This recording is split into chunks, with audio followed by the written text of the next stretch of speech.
वन्देऽहं श्रीतुलसीकमलं श्रीपूर्णवैष्णवं शिल्पं शाग्रजातं सहगणरघुनाथं तं सजीवं साद्वैतं सावधूतं परिजनसहितं कृष्णचैतन्यदेवं श्रीराधाकृष्णपादां सहगणललिता श्रीशाखान्वितं पंचतत्त्वात्मकं कृष्णं भक्तरूपस्वरूपकं भक्तावतारं भगवदर्थं नमामि भक्तशक्तिकम् कृष्णाय वासुदेवाय हराय परमात्मने प्रणतक्लेशनाशाय गोविन्दाय नमः गोविन्दान्यं गौराङ्गी पूर्णानन्दवतीं सतीं विश्वभानुसुतां देवीं वन्दे नारायणं नमस्कृतं नरं चैव नरोत्तमं देवीं सरस्वतीं व्यासं ततो जयन्ती तुलसीकाननं यत्र यत्र पद्मवनानि च पुराणं पठनं तत्र यत्र तत्र सन्निहितो वृन्दावनी तुलसीदेवै प्रियामि कृष्णभक्तिप्रदेवी सत्यभक्ति मुखं करोति वाचलं पङ्गुं लङ्घयति गिरिं यत्कृपातमहं वन्दे परमानन्दमाधवं वाञ्छाकल्पतरुभ्यश्च कृपासिन्धुभ्येव च पतितानां पावनेभ्यो वैष्णवेभ्यो जय रूप सनातन भट्ट रघुनाथ শ্রীজীবগোপাল ভট্ট দাস এই ছয় মশাই পরিচরণ যা হইতে বিঘ্ন নাশ অবিষ্ট জয় গৌর ভক্তবৃন্দ গৌর যাদের প্রাণ কৃপা করি দাও ভক্ত গোষ্ঠী সহিত গৌরাঙ্গ জয় জয় শুনিলে চৈতন্য কথা ভক্তি দুর্গমে প্রতিমেন্দস্য স্খলদপাদগতি সৎকৃপা যষ্টি রানী শান্ত সন্ত না সাবি আমার কাছে আসে আইসে আইসে নাকি না ও বৃন্দাবন থেকে বেরিয়েছে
राम कृष्ण च बद्ध तृष्णा वासयादीतो চিরয়ুপকণ্ঠা বত উৎকণ্ঠায়া ভুবি সকটয়া দূর অপ্লুত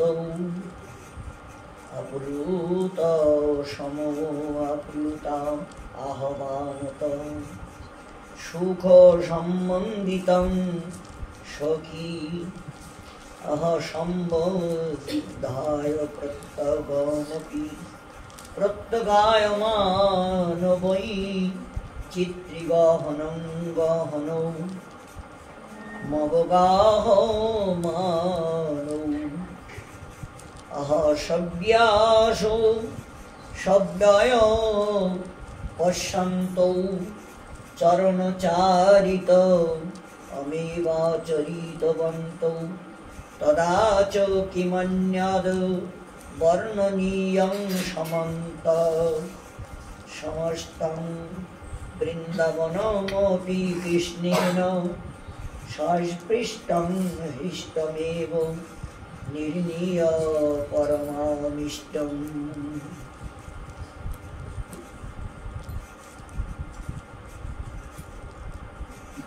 श्री श्री गोपाल चंपू শ্রীমান মহাপ্রভুর কৃপাপাত্র শ্রীজীব গোস্বামী চরণ তিনি আস্বাদন করাচ্ছেন। ভগবান শ্রীকৃষ্ণ সমস্ত ভক্তদের নিয়ে যমুনা পারের জন্য উদ্যোগ, কিভাবে পার হওয়া যায় সেই বিষয়ে যমুনা রাস্তা দিয়েছে। তো সেখানে কিছু গাছ ফেলানো হয়েছে, কিছু ভেলা তৈরি করে, তারপরে গরুগুলো প্রথমে শকট গরু এইগুলো প্রথমে পার করে দিল। তারপরে কৃষ্ণ বলরাম যে শকটা ছিল ওনারা দুই ভাই আবার ওর থেকেই নিচে লাফ দিয়ে পড়ল। দেখছেন বেশ ভালোই রাস্তা হয়েছে পার হওয়ার। তো সখাদের সঙ্গে উনিও পার হওয়ার জন্য উদ্যোগী হয়েছেন।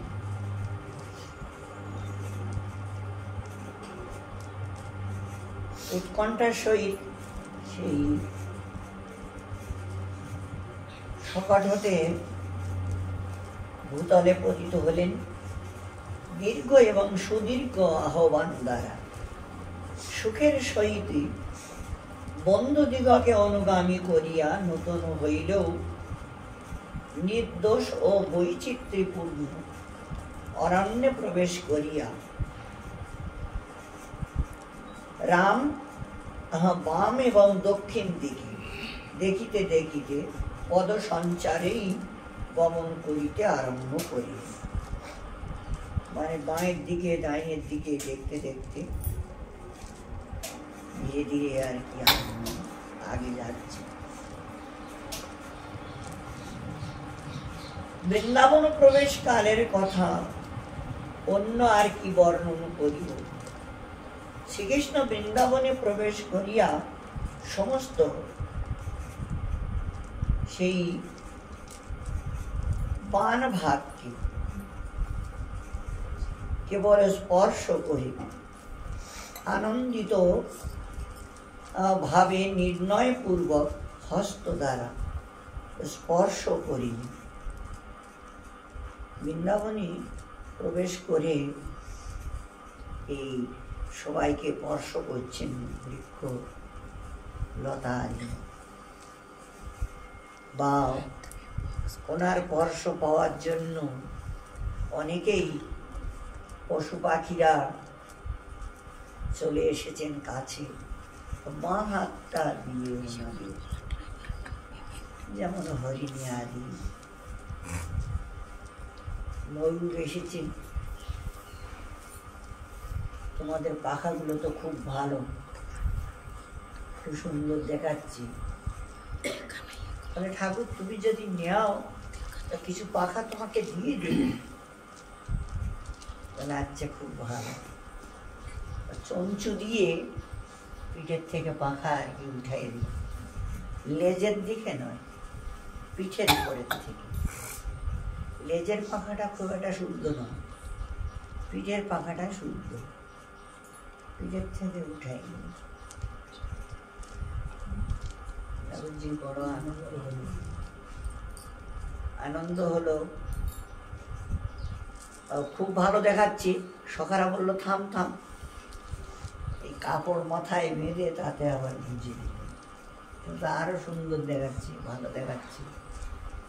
ওইটা দেখেই এই যে চূড়া যখন করেছিলেন, চূড়াকরণ, তখন ওই চূড়ায় মা যশোদা স্বয়ং ময়ূরের পাখা বুঝে দিয়েছে। দেখতে ভালো দেখায়। আর পাখাটা পবিত্র। ময়ূর এমনি দেখা যায় যে ওরা মানে সাপ খেতে ভালোবাসে। ময়ূর সাপটা গিলে খেয়ে নেয়, আবার যখন বোঝে যে এখন হজম হয়ে গেছে, তখন আবার উল্টি করে হাড়গুলো বের করে দিই।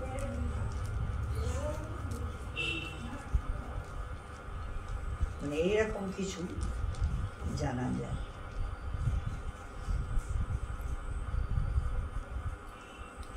হলেও কৃষ্ণ তাকে ভালোবাসে। তোমার এমনি ওরা সংযম ব্রত পালন করেন। সংযম ব্রত পালন করেন। যখন ওদের নারী ময়ূরগুলো ঋতুবতী হয়, তখন ওরা পাখা উঁচু উঁচু করে নৃত্য করে, আর ওরা মেয়েগুলো ওদের গায়ে যেয়ে স্পর্শ করে, স্পর্শ করতে বীর্যস্খলিত হয়ে যায়। ওইটা ওরা খুবই খায়, ওর থেকেই ওদের এই ডিম আর কি, ডিমের সৃষ্টি হয়। অথচ ভগবানের একটা বিচিত্র লীলা, খাইলে কিন্তু উদরে যায়, গর্ভে যায়, কিন্তু বড় বিচিত্র। কোনো কোনো সময় দেখা যায়, মানে এটা ভগবত কৃপার উপরে হয়। যেমন গোকর্ণ, সেই এক ঋষি ফল দিয়েছেন ওনার পিতাজিকে, যে এইটা তুমি তোমার স্ত্রীকে খাওয়াই দেবে, তাহলে একটা সুসন্তান হবে। এখন ওনার স্ত্রী ভাবলো সর্বনাশ, এই ফলটা খাইলে তো পেটটা উঁচু হবে, তখন চলতে পারবো না, ভালো খাইতে পারবো না, শুইতে পারবো না, বসতে পারবো না, মানে অনেক কিছু জল্পনা করে করে শেষে আর কি করবে, তা এখন ফলটা কি করা যায়, খাইলে তো এই অবস্থা হবে। শেষে ওনার বোনকে ডেকেছে, বোন এসেছে, বোনকে বলছে যে ভাই, এইটা আমি খেতে চাই না, এটা কি করা যায়? তাহলে তুই এক কাজ কর, আমি তো গর্ভবতী, তা তুই প্রত্যেকদিন একটা করে করে কাপড় পেটে ঢুকাই বাঁধবি, আর স্বামীকে দেখাবি যে আস্তে আস্তে সন্তান হচ্ছে, আর ওই ফলটা গাইটাকে খাওয়াই দিবি, ফলটা গাইটাকে খাওয়াই দিবি। যাক, ঘটনাগুলো তো আপনাদের জানাই আছে। গাইটা ফলটা খেয়েছে, তা খাইলে তো পেটে যায়, পেটে গেলে তো সেখানে হজম হয়ে যাবে। মানে গর্ভ জায়গা আলাদা আর খাওয়ার পেটটা আলাদা, দুটো জায়গা আলাদা। কিন্তু ওই যে ঋষির বর যেখানে রয়েছে, বরে এটা কাজ করছে, সে গর্ভেই ওটা প্রবেশ করেছে, গর্ভ। তারপরে তোমার ওই গাই আবার যখন প্রসব করেছে, তখন ছেলে সন্তান হয়েছে, আর কানটা হয়েছে গরুর মতো, সিং হয়নি, শুধু কান হয়েছে গরুর মতো। এই জন্য এই সুবুদ্ধি ব্রাহ্মণ ওনার নাম রেখেছে গোকর্ণ। তখন বুঝতে পেরেছে যে ফলটা ও খায়নি, ফলটা গাইকে খাওয়াই দিয়েছে। কিন্তু এর যে ছেলেটা হয়েছে, এই ছেলেটা কোথার থেকে আসলো আর কি করে হলো? তারপরে জানলো এটা ওর বোনের ছেলে, আর বোনের ছেলে। হ্যাঁ, ধুন্দুকাই। ওর মার নাম ধুন্দুলি, তো ও ছেলের নাম রেখেছে ধুন্দুকারি, মা নাম রেখেছে। ব্রাহ্মণ বলে যা পারে কর। তারপরে সে এমন উদ্ধত হয়েছে, এত খারাপ, সে আর বলার নেই। সে পরেক্ষণে ওর মাকে তো কুয়ার ভিতরে ফেলে দিয়ে মেরে দিয়েছে। আর ওর বাবা তো গোকর্ণ ওর বাবাকে নিয়ে চলে গেছে তপস্যায়। আর পঞ্চবেশ্যা এনে রেখেছে, তারা জবরদস্তি এই জাল জ্বলে हुए लकड़ी और मुख में घुचाई दिया, देखे मार दिया, तो प्रेत जुनी हो गई। जब गोकर्ण घर में आए, देखा ऐसे সর্বনাশ, কিছুই নাই, শ্মশান বাড়ি। তো রাত্রে একটা গাছতলায় শুয়ে আছে, ও এখন প্রেত হয়ে গেছি, অকাল মৃত্যু হয়েছে। তারপরে ওনাকে দর্শন দিলেন যে ভাই আমি ধুন্দুকারি, মানে এত পাপ করেছি আর এত অন্যায় করেছি, মানে ঠাকুর আমাকে এই প্রেত জুনি দিয়েছি। প্রেত ভূত এদের মুখটা সুঁইয়ের মতন হয়, এরা তোমার ওই অন্য কোনো কিছু খাবার খাইতে পারে না। ভূত প্রেতের আহার মেয়ে ছেলের রজস্বালার কাপড়, বাচ্চা কাচ্চা হলে যে মল বীর্য টিজ ফেলে ওইগুলো ওরা খায়। মানে এদের এইরকম ধরনের নিকৃষ্ট।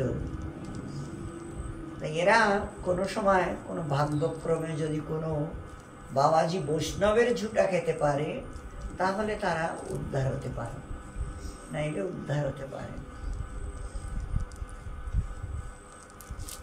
যাই হোক, সেই উনি আবার সূর্যদেবের প্রার্থনা করলেন, সূর্যদেবের আরাধনা করেছিলেন। সূর্যদেবের আরাধনা করেছিলেন, মানে ওই আরাধনার প্রচেষ্টা আবার আমার জানা ছিল। আমি একদিন কি করলাম, অগ্রহণ মাসের দিন ছিল, অষ্টমী তিথি ছিল, সেই সূর্য উদয়ের থেকে নিয়ে অস্ত পর্যন্ত সূর্যের দিকে চাগিয়ে বসে থাকলাম অল্প জলে। মানে ওটা নিয়ম হলো বুক জলে বসতে হয়, আর প্রতিদিন 5 মিনিট করে, মানে আজকে 5 মিনিট, কালকে 10 মিনিট, তারপর দিন 15, মানে এইরকমভাবে, তাহলে চোখে জোর পড়ে না। আর ওর ধ্যান, স্তুতি, প্রণাম সূর্যদেবের এইগুলো বলতে হয়, অর্ঘ্যদান করতে হয়, ফুল দিয়ে পূজা করতে হয়, এগুলো কিচ্ছু করিনি, জানা ছিল না তখন, পরেক্ষণেই জেনেছি। আর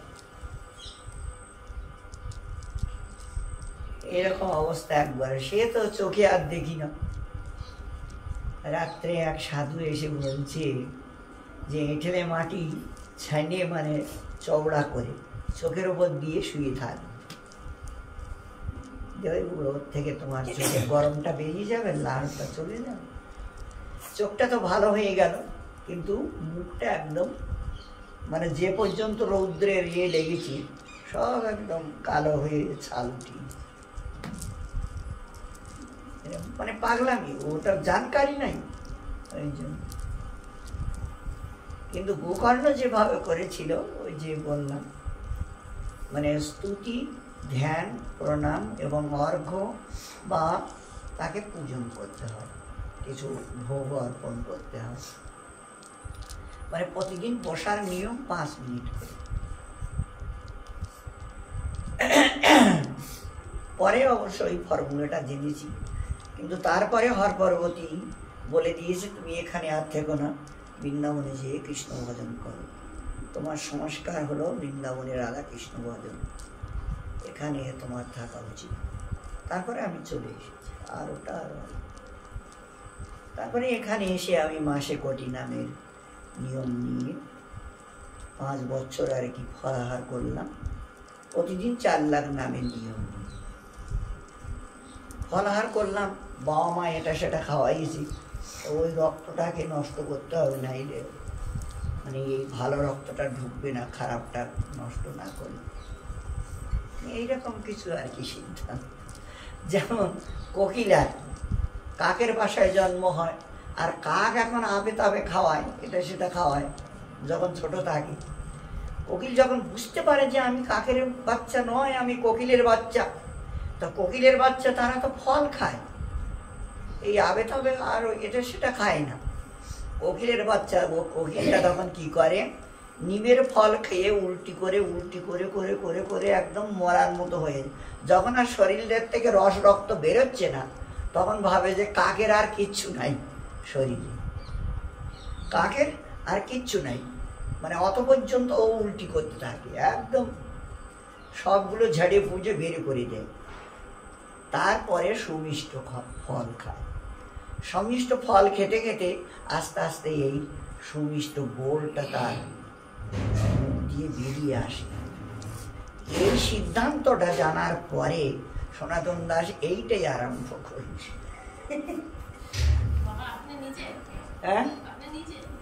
হ্যাঁ, তো এইটা আরম্ভ করল, মানে জল খেয়ে 5 দিন খালি জল, মানে জলটা দিয়েই মানে সাফ করা হচ্ছে, আর পাগলামি শেষ নাই। মানে যখন যেটা মনে আসে তখন সেইটা কর। তো মানে ঠাকুর ভালোবাসে কিনা, বাসবে কিনা, আমি যে বৃন্দাবনে আসলাম, এখন বৃন্দাবনে এসে তার কোনো অনুভূতি হচ্ছে না, কিছু হচ্ছে না।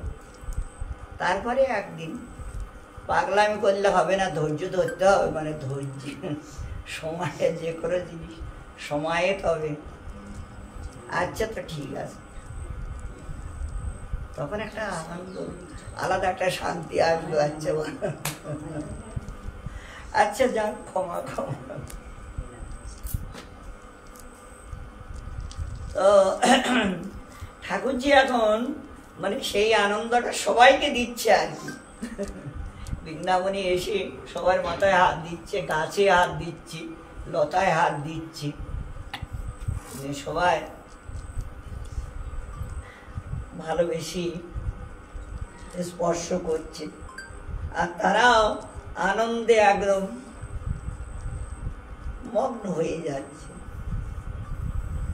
ঠাকুরজি যদি কারো মাথায় হাত দেয় বা শরীরে হাত দেয়, তাহলে তার তো একটা আলাদা আনন্দ আসে।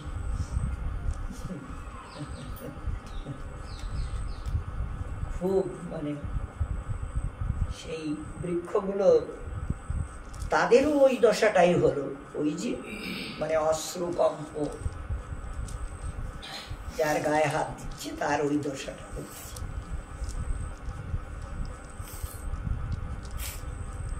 গদ গদ খগ কাকুলি অভিরত জন্নৃত্যং লতাভিভ্রমে যদ্রমাঞ্চিত শঙ্কুরৈ আহা পবিকৃতারোচা রূপাত পরং সম্মতং সর্বং তদ্ব্রজো রাজসনুচরাং মোদার দরিদৃশ্যতে বৃন্দারণ্য ভূভামৃতস্তু নো তথা কিন্তু স্মৃতং বাস্তবম।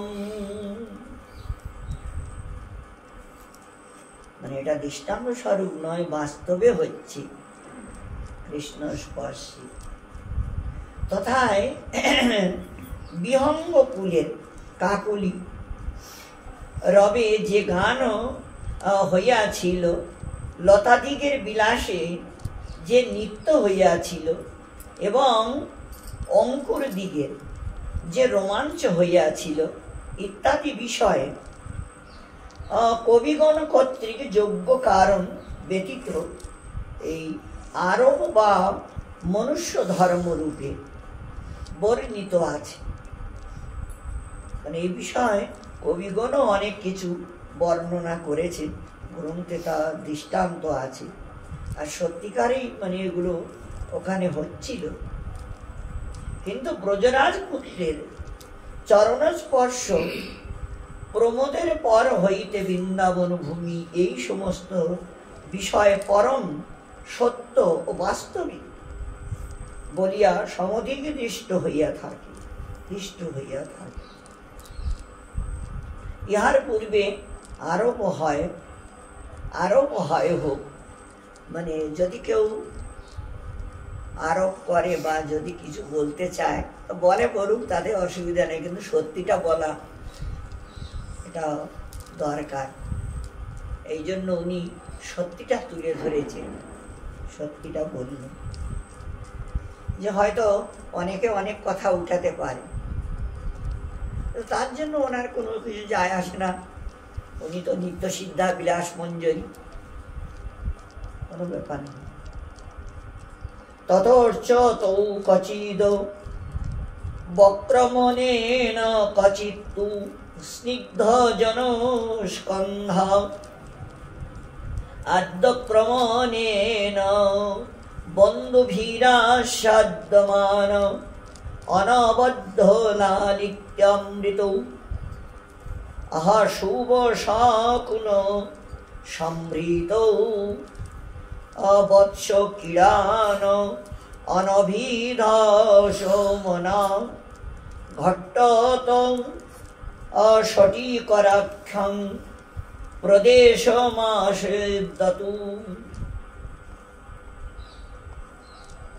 তারপর কৃষ্ণ এবং বলরাম কোন স্থানে বিক্রম প্রদর্শন করিয়া এবং কোন স্থানে আত্মীয় জনগণের শঙ্কাদি প্রদেশে আরোহণ করিয়া বন্ধুগণের সহিত উভয়ের আনন্দিত লালিত্য রূপ অমৃত আস্বাদন করিলে শুভ সূচক মৃগ পক্ষীদের সহিত মিলিত হইয়া বৎসকিরণ নামক যমুনা ঘাট হইতে এই সটিকরা নাম স্থানে আগমন করিলেন।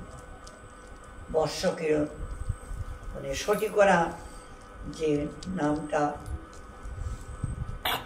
এই সমস্ত জায়গায় ওনারা এখন এই ভগবান শ্রীকৃষ্ণ বৎসদের নিয়ে ক্রীড়া করতে লাগলেন, খেলতে লাগলেন বাছুর গুলোকে নিয়ে।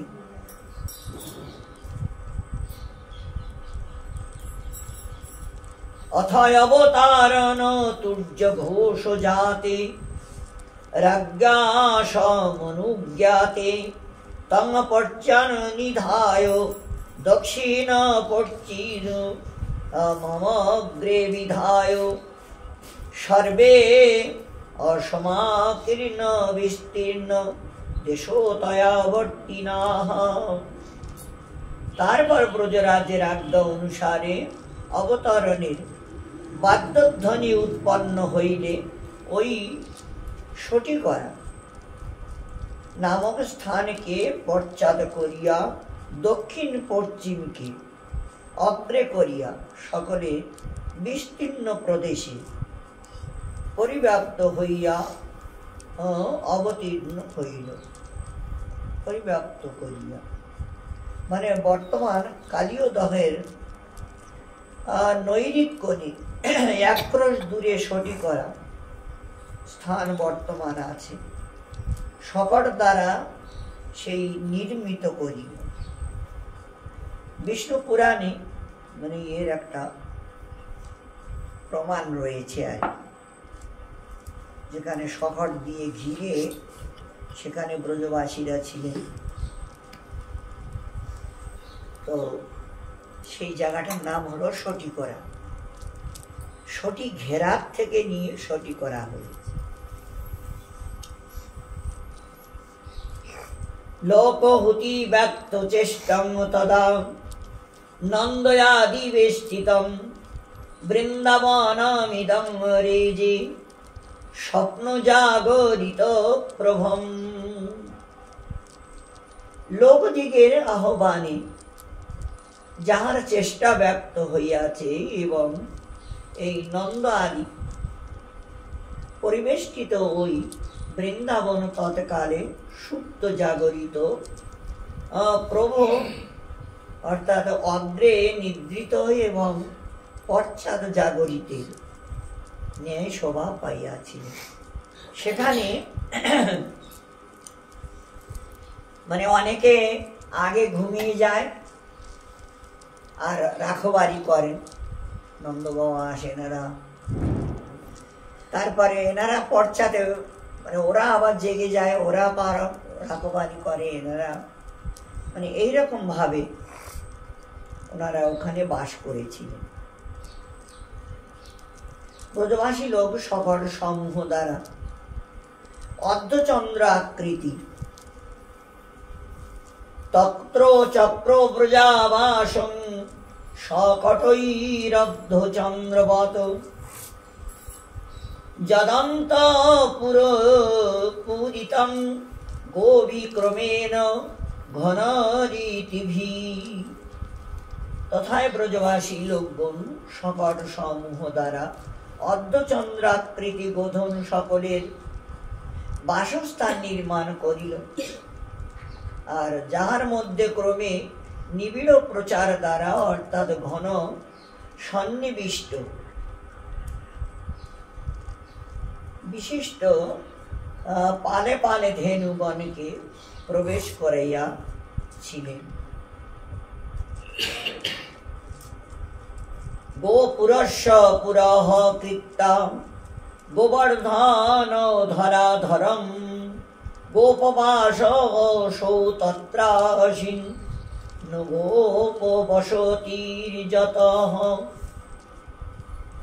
হরিবংশে উক্ত হইয়াছি, হরিবংশ ধেনুগণের সহিতে হিতের জন্য অর্ধচন্দ্র আকারে প্রচুর বাসস্থান নির্মাণ করা হইয়াছিল এবং ওই বাসস্থানে সীমাভাগে দ্বার দেশে যাহাতে সকট সমূহ ঘুরিতে ফিরিতে পারে আর তাহারও ব্যবস্থা করা হইয়াছিল। সেই দিবসে এইরূপ সকট শ্রেণী দ্বারা তাহারা বাসস্থান করিয়াছিলেন, কিন্তু অন্য দিবসে অতি দীর্ঘ কণ্টকী অর্থাৎ কণ্টকযুক্ত লতা জাতীয় উদ্ভিদ সমূহ দ্বারা কণ্টকযুক্ত বৃক্ষ সমূহ দ্বারা এবং প্রউত্থিত উন্নত শাখা সমূহ দ্বারা চারিদিকে এই স্থান গুপ্ত হইয়াছিল, অর্থাৎ বেড় দিয়া ঘিরিয়াছিল। যখন এইভাবে ওনারা ওখানে বসবাস করছিলেন বা করেছিলেন, তখন চারিদিকেই এই বৃক্ষ এসে দাঁড়িয়ে গেল, কারণ এরা সবাই কৃষ্ণ সেবার জন্য এসেছিল। সবাই চারিদিকে বৃক্ষ ডালে ডালে ঘিরে দিল, লতায় লতায় ঘিরে দিল, মানে বাইরের কোনো কেউ ভিতরে ঢুকতে পারবে না, মানে এইরকম কায়দায় আর কি করেছিলেন, নিজেরাও করেছিলেন আর এই বৃক্ষরাও ওইভাবে ব্রজবাসীদের রক্ষা করেছিলেন, মানে সেখানে কেউ প্রবেশ করতে পারবে না, অনিষ্ট করতে পারবে না। পৌরস্ত ব্যস্ত তাদ অজ্ঞেয়পি তদ তন্মর্ম জাদ আচিতঃ ব্রজাকায়স্ততৈবাসিতি কৃষ্ণা পারে যথাস্থিতঃ। পূর্বেকার গৃহত্যাগ হইলেও যমুনার পার স্থিত সেই আবাসের ন্যায় তত্তদ মর্যাদাপূর্ণ ব্রজাকৃত বাস সকল সেই রূপেই ঘটিয়াছিল। অর্থাৎ যমুনার পশ্চিম পারে যে সকল বাস নির্মিত হইল তাহা পূর্ব পারে অর্থাৎ মহাবনের বাস হইতে কোনো অংশে ন্যূন নয়। মানে ওখানে এমনই একটা ভাবের সৃষ্টি হয়েছিল বা ঠাকুর করেছিলেন যে ওনারা তো গোকুলের থেকে যে এখানে এসেছেন বা এসে আছেন, এনাদের বুঝতেই নেই যে এটা গোকুল না এটা বৃন্দাবন। এমন ভাবে আর কি ঠাকুরজি চারিদিক থেকে সাজিয়ে দিয়েছিলেন।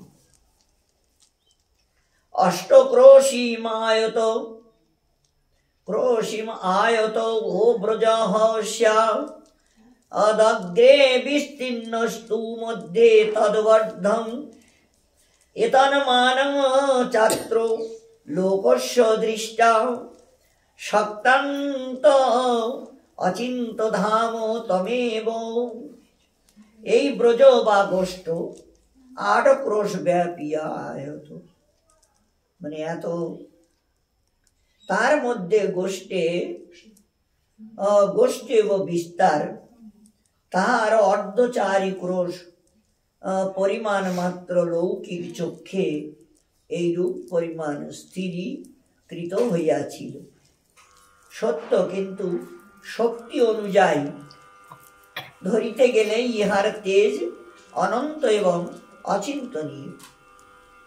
মানে ওই যে এটা অচিন্ত শক্তির দ্বারা এখানে কাজ হচ্ছে, মানে স্বাভাবিক শক্তির দ্বারা এখানে কোনো কাজ হচ্ছে না, অচিন্ত শক্তির দ্বারা।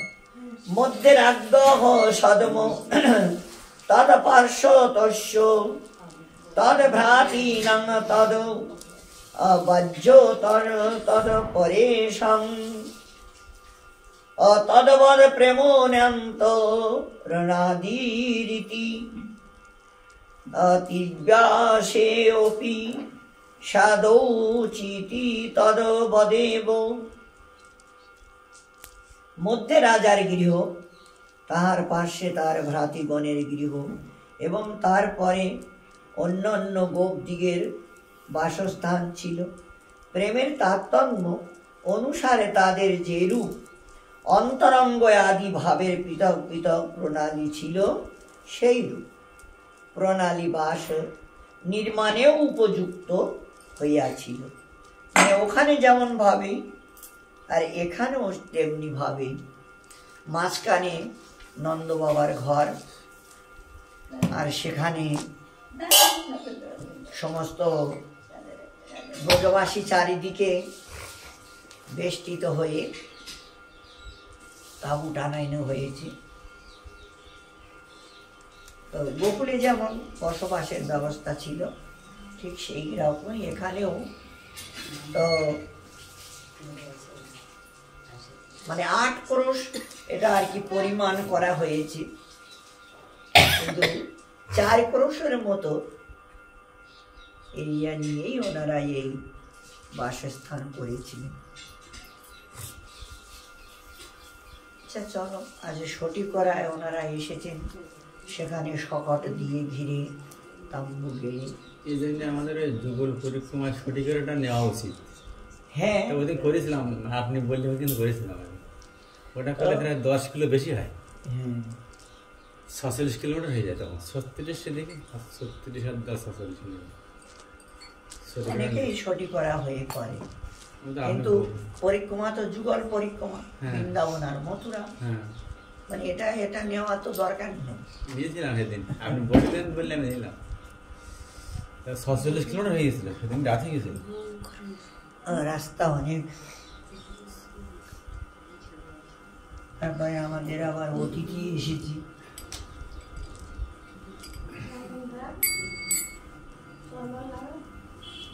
চন্দন লাগাও।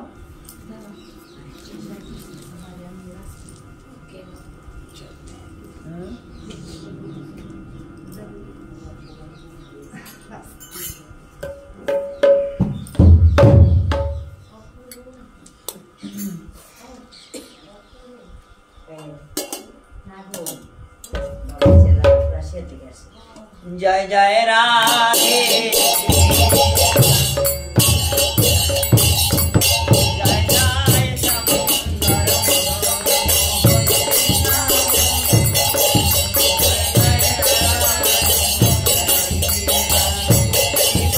জয়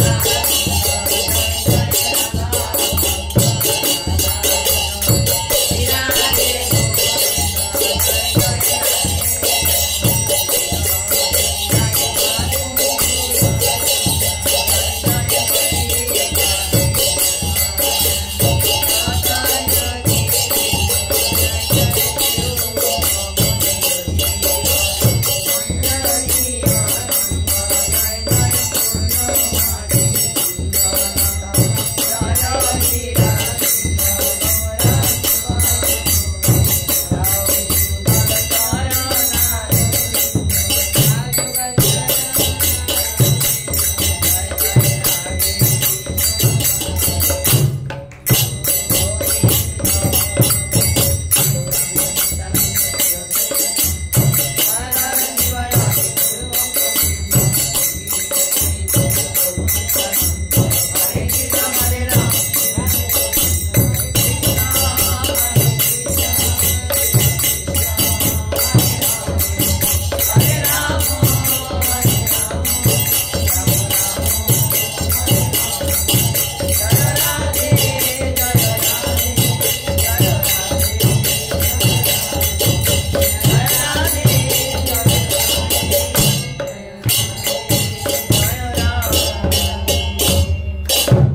जय जय श्री राधे जय जय श्री